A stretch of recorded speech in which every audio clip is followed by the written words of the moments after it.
And the Northern Irish runner who helped carry a collapsed competitor over the finish line of the Boston Marathon says the world needed a feel-good story amid pervasive negativity in the news, as he reflected on what prompted him to help and why the video of the incident went viral on social media. And the 130th edition of the race on Monday saw defending champions John Courier and Sharon Lokedi complete a Kenyan sweep, with Courier setting a new course record while Lokedi missed her previous record by 1 second. And Syrian authorities have arrested the main suspect accused of the 2013 Tadamon massacre in Damascus, during which at least 41 people were killed. Amjad Youssef was arrested following a tightly executed security operation, the Interior Ministry said, adding that surveillance and tracking operations were employed for days across the Al Gab plain in Hama. That an Iranian delegation is expected to arrive in Islamabad later tonight as diplomatic activity intensifies ahead of a possible second round of talks with the United States.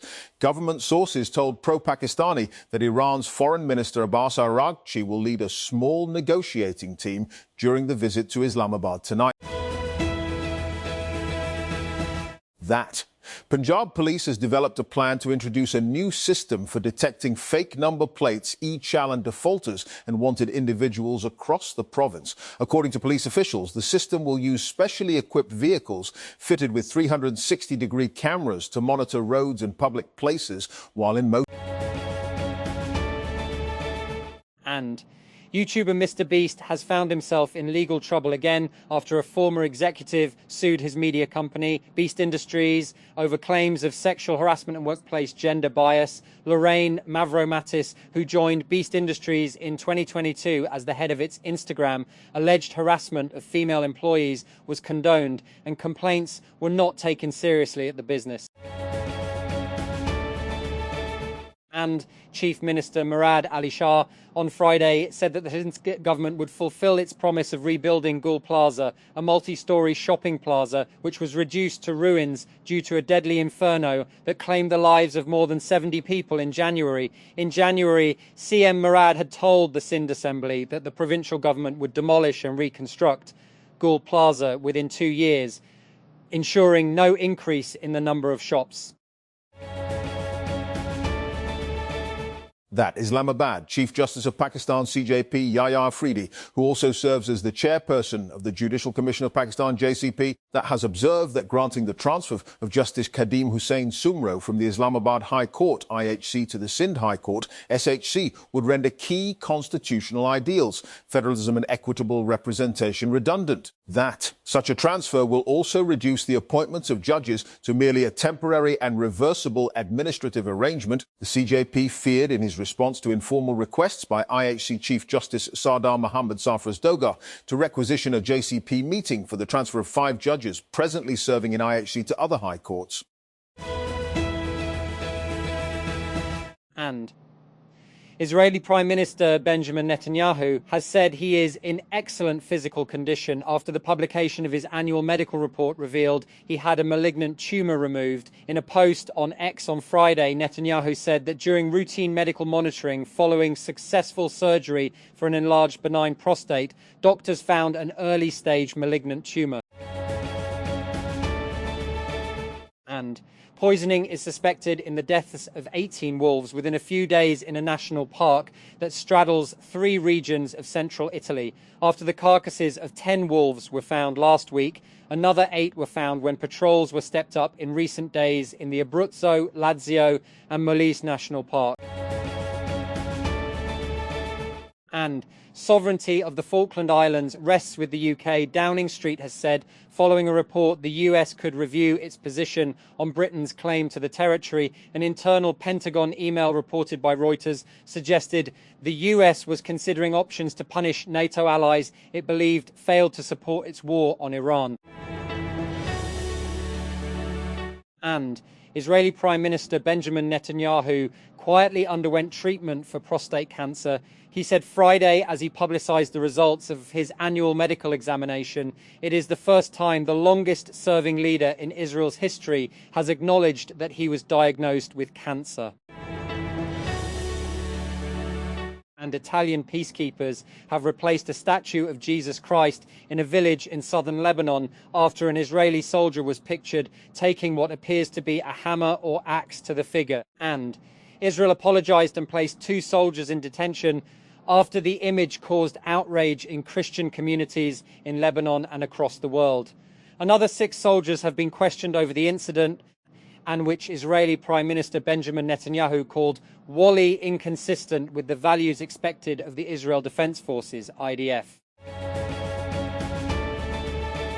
And an email has circulated within the United States Defense Department laying out potential measures the US could take against NATO allies it believes have not sufficiently supported its war on Iran, such as Spain and the United Kingdom.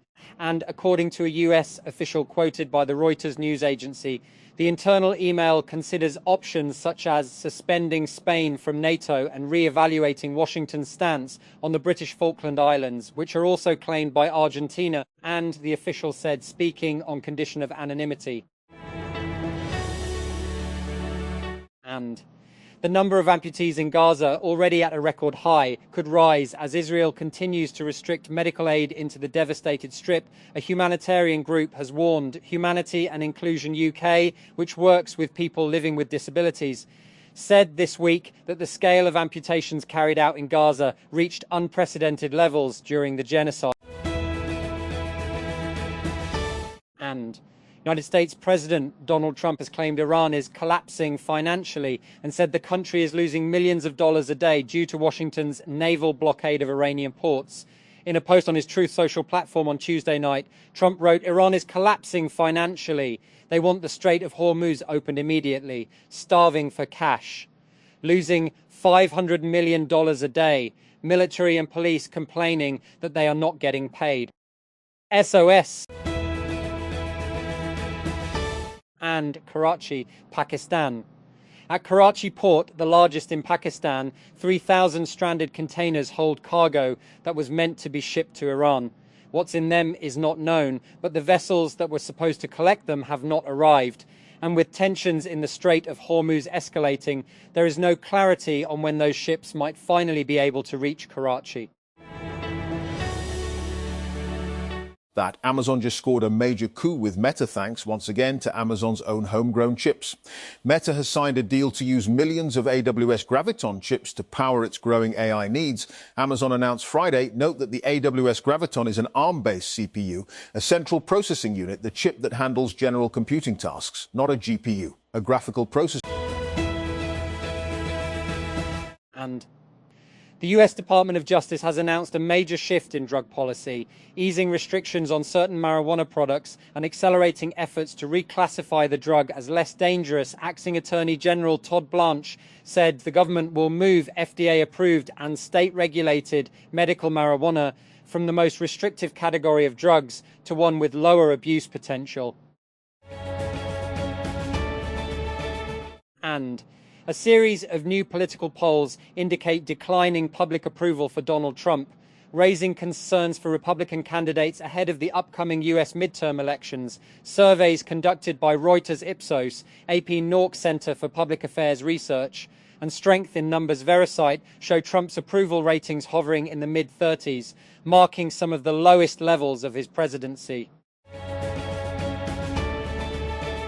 That. On a cold day in January, 150 armed policemen descended on Townsa Barrage near Kot Adu with 2 bulldozers to raise a settlement spread over 47 canal of government land. Many of the homes belong to the famous boat people of the River Indus, the Mohanas. As they also go by the name Sheikh, their settlement, Basti Sheikhan, was marked on the official map for demolition. Also on the map in the corner was a box that said, "Proposed for Circuit House." The operation was carried out by the new Punjab Enforcement and Regulatory Authority, PERA, which was assisted by Deputy Commissioner Bilal Salim. But the people who have lived there for generations challenge the notion that they are squatters. And even though PERA's Director General for Monitoring and Implementation, Ahmed Zahir, says they issue encroachers a digital emergency prohibition order, activist Fazli Rab maintains the Basti had no idea the bulldozers were.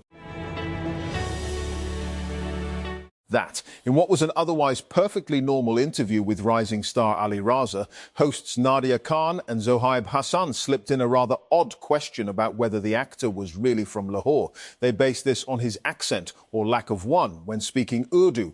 Raza made an appearance on the show Rise and Shine on Thursday, where host Hassan said he sounded like he was from Karachi. We're not sure whether this was supposed to be a compliment or a statement. That. Islamabad. Police have arrested a citizen for allegedly mocking and likening the Tarnal railway crossing to the Strait of Hormuz, according to a first information report, FAR. The Strait of Hormuz, a crucial shipping route, has been virtually paralyzed by the Middle East war. And NATO says there is no provision for member states to be suspended or expelled from the military alliance. After a report said the US could seek to suspend Spain over its Iran war stance, Reuters quoted a US official who said an internal Pentagon email had suggested measures for the US to punish allies it believed had failed to support its campaign. That. A proposal to make Kalma Chowk and Main Boulevard in Lahore signal-free has advanced, with officials considering new infrastructure to manage rising traffic pressure. The development was discussed in a meeting of the Central Business District, CBD Lahore, chaired by its chief executive officer, where participants reviewed measures to ease congestion at Kalma.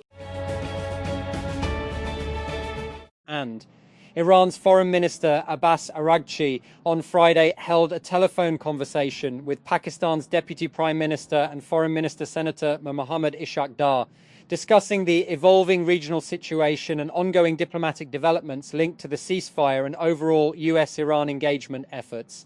Both sides exchanged views on recent regional dynamics and the importance of continued diplomatic efforts to reduce tensions and promote stability. And Deputy Prime Minister and Foreign Minister Ishaq Dar and Iran's Foreign Minister Abbas Araghchi, in a phone call, exchanged views on the US-Iran ceasefire and Pakistan's ongoing diplomatic efforts. The Foreign Office FO said on Friday in a post on X, FO said both sides exchanged views on regional developments, the ceasefire and ongoing diplomatic efforts being pursued by Islamabad in the context of US-Iran engagement. That. On a balmy winter day, Irfanullah Wahid and his cousin Faisal Asadullah amble through a maze of carts in Karachi's Shireen Jinnah neighbourhood. They are young, only 11 and 10 years old respectively, and the white bags they carry are almost as tall as they are. They laugh and joke, but their eyes as they are. Every few steps, but their eyes are peeled. Every few steps, they pause, bend, pick something up off the street and slip it in the bags. Wasadullah sticks to thick metal cans. Asadullah sticks to thick plastic.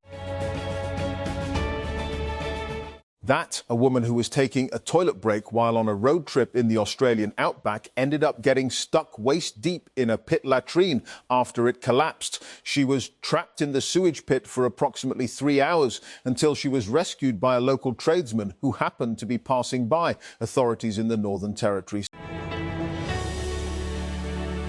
That. A key suspect in one of the most notorious killings of the Syrian civil war has been arrested. Syria's interior minister has said Amjad Youssef was wanted over the mass killing of civilians in April 2013 in the Tadamon district of Damascus. Famine was confirmed in 2 places in 2025, areas of the Gaza Strip and Sudan, the first such dual confirmation since formal famine reporting began, according to the Global Report on Food Crisis, GRFC 2026. The annual report, produced by a coalition of 18 humanitarian and development partners, found that acute food insecurity remained widespread in 2025.